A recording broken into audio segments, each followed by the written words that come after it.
یہ جو اس وقت پاکستان میں حالات چل رہے ہیں، خصوصاً پنجاب اسمبلی نے جو ایک بل دیا ہے کہ جس میں بڑی عجیب و غریب باتیں کی گئی ہیں، جن میں سے ایک موضوع یہ ہے کہ اہل بیت علیہ السلام کے ساتھ رضی اللہ تعالی عنہ لگانا ہے۔ تو یہ کون ہوتے ہیں یہ مشورہ دینے والے؟ کہ یہ جو کہا جا رہا ہے کتابوں پہ بین لگایا جائے گا، تو آپ کو سب سے پہلے تو صحاح ستہ پہ بین لگانا پڑے گا، کیونکہ یہ وہ کتابیں ہیں جن کی وجہ سے رسول اللہ صلی اللہ علیہ وسلم کی ساری دنیا میں توہین ہو رہی ہے۔ آپ یہ سمجھتے ہیں کہ صرف صحاح ستہ کو مسلمان پڑھتے ہیں؟ آپ نے اس کے ترجمے انگلش میں کیے ہیں، تمام دنیا میں جا رہے ہیں۔ اس وقت لوگ رسول اللہ صلی اللہ علیہ وسلم کی شخصیت کو منفی نگاہ سے دیکھتے ہیں اس صحاح ستہ کی وجہ سے۔ آپ یہ سمجھتے ہیں کہ عربی صرف آپ لوگ جانتے ہیں، آپ کو نہیں معلوم کہ مصر کے قبطی اور شام کے عیسائی اور لبنان کے عیسائیوں کے باقاعدہ ٹی وی چینلز چل رہے ہیں اور اس میں رسول اللہ صلی اللہ علیہ وسلم کی توہین ہوتی ہے۔ کس کتاب سے؟ کن کتابوں سے؟ صحاح ستہ سے ہوتی ہے۔ وہ صحاح ستہ کے جس میں جناب موسیٰ علیہ السلام کو ننگا پبلک کے درمیان دوڑایا گیا ہے، وہ صحاح ستہ کے جس میں تعمیر کعبہ کے وقت رسول اللہ صلی اللہ علیہ وسلم کی جسم سے ان کا لباس گر گیا اور وہ برہنہ ہو گئے، وہ صحاح ستہ کہ جس میں اللہ سبحانہ و تعالیٰ کی ٹانگ کو جہنم میں ڈالا جا رہا ہے، یہ تینوں روایتیں بخاری کی ہیں۔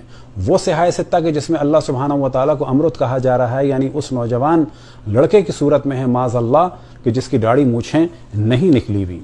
سوال یہ پیدا ہوتا ہے کہ آپ کی جرت کیسے ہوتی ہے توہین رسالت پر بات کرتے ہوئے؟ توہین رسالت کا قانون بہت اچھا ہے، لیکن اس کے دعوے دار اہل سنت نہیں ہو سکتے، کیونکہ آپ لوگوں کی کتابوں سے لکھا تھا انڈیا میں، آپ لوگوں کی کتابوں سے لکھی گئی تھی کتاب رنگیلا رسول۔ کیا کبھی آپ نے دقت کی کہ وہ کتاب کوئی ناول نہیں تھی؟ وہ آپ کی کتب سے منتخب کی ہوئی وہ روایات تھیں جو رسول اللہ صلی اللہ علیہ وسلم کی توہین میں بعض لوگوں میں نے ان کو نقل کیا۔ آپ بات کرتے ہیں کہ توہین کسی کی نہیں ہوگی؟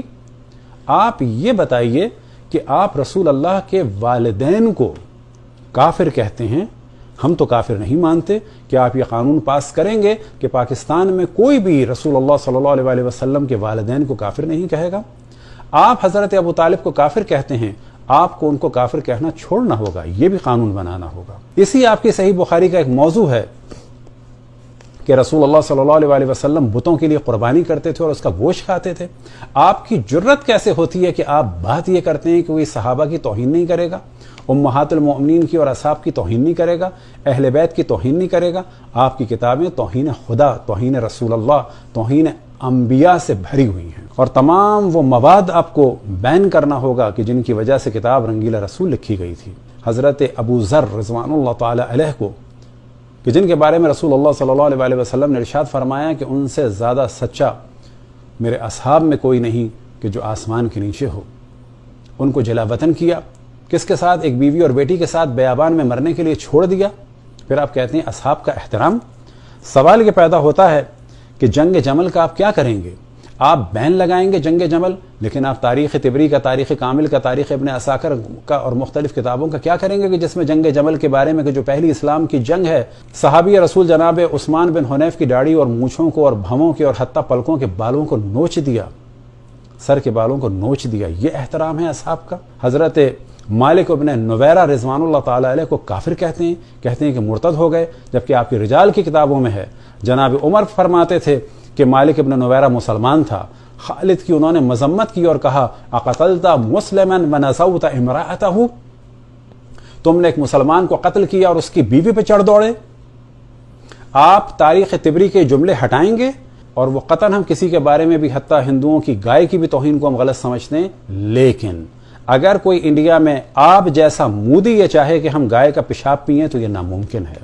آپ لوگوں سے گزارش ہے پنجاب حکومت سے کہ آپ مدرسے بنوائیں جناب حجر بن عدی کے نام سے، آپ مدرسے بنوائیں اور اس کا نام رکھیں عمرو بن حمق خزائی، آپ مسجد اور مدرسہ بنائیں اس کا نام رکھیں جہجہ الغفاری، اور لکھیں بریکٹ میں بڑے فخر کے ساتھ کہ ہم تمام اصحاب کا احترام کرتے ہیں۔ آپ تاریخ کو چھپانا چاہتے ہیں؟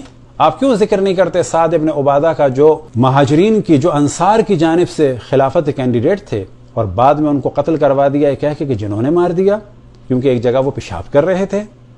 یہ کیا داستانیں ہیں، کیا عوام کو بیوقوف بنایا جا رہا ہے۔